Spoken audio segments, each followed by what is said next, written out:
Welcome back everyone. Today we're having a quick recap around San Diego.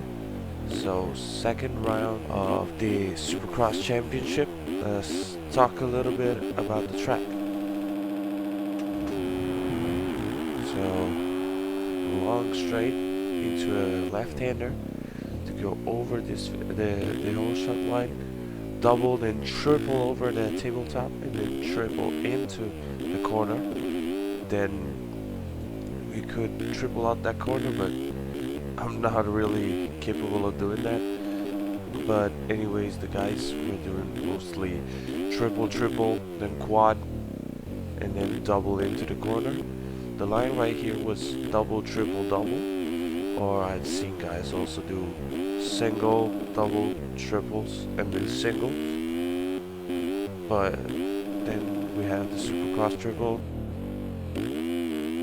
Dragon's back right here, and then we have this double into the whoops, which I'm still not good at, so I'm gonna pass through them slowly, and then a 180 roll turn to get to the finish line jump.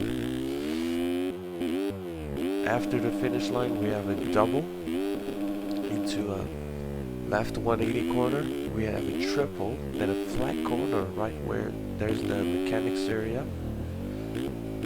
cutting back on the start straight, and then another triple to get back right after the whole shot line where we were left. So let's start with the 250s, and right from the get-go at the start, first corner, Kitchen collided with Robertson and he retired because he had a bad crash. So after the first corner, Lawrence is leading, and it's closely followed by the Club MX Yamahas of Enzo Lopes and Phil Nicoletti, who had a great weekend in San Diego. They had a great start, they kept good pace all throughout the event, and they really made a step forward in terms of pace and keeping those positions. Then McAdoo charged up to second, passing both Lopes and Nicoletti.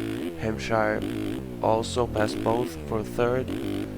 Then we had a little bit of a battle between McAdoo and Hampshire, but ultimately Hampshire made the pass on McAdoo to get second place. And once again, just like in Anaheim 1, Lawrence won comfortably, was really unchallenged. We also had the same podium as A1, so Lawrence was first and won the main event. Second place there was RJ Hampshire, and then on third place once again there was Cameron McAdoo. Let's talk a little bit about the 450s now. So right from the start we had Adamson Cerullo to make had a whole shot, had a great start. This season is climbing back onto the field. He's shown that he can start and he has quite a bit of pace, but he can't keep it all throughout the race, so that's I think where he has to work most.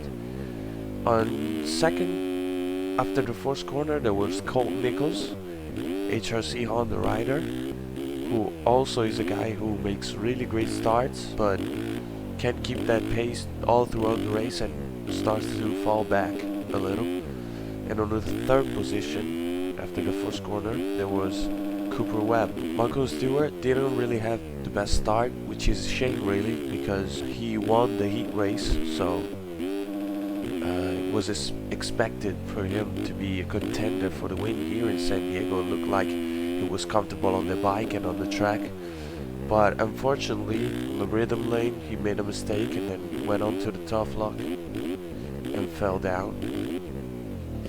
So that was really a shame, because he really had the speed this time to be a win contender.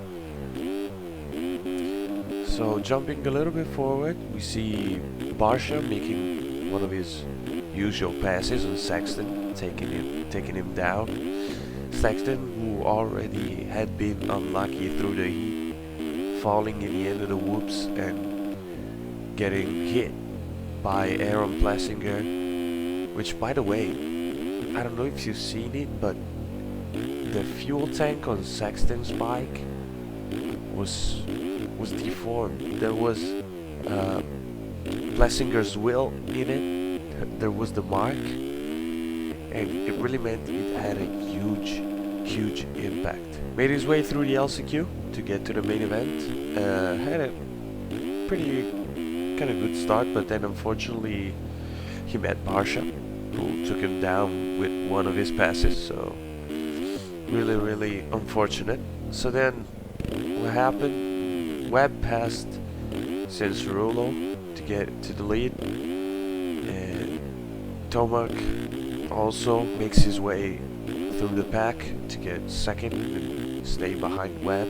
Anderson was in third position for most of the main event, but then a mistake on the flat part in front of the mechanics area. It looks like he lost the front end and he fell, and also had a little bit of trouble getting his bike started again.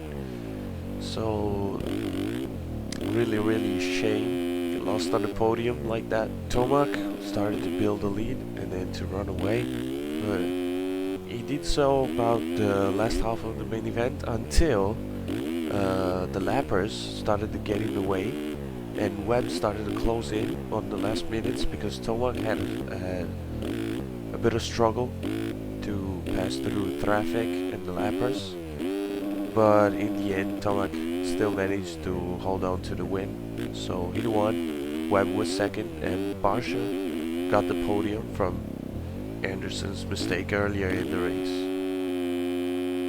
Thank you for taking the time to watch this video, and as always, check out my other videos if you want to. Leave a like if you want, and leave a comment so I can know what you think. See you in the next video. Bye.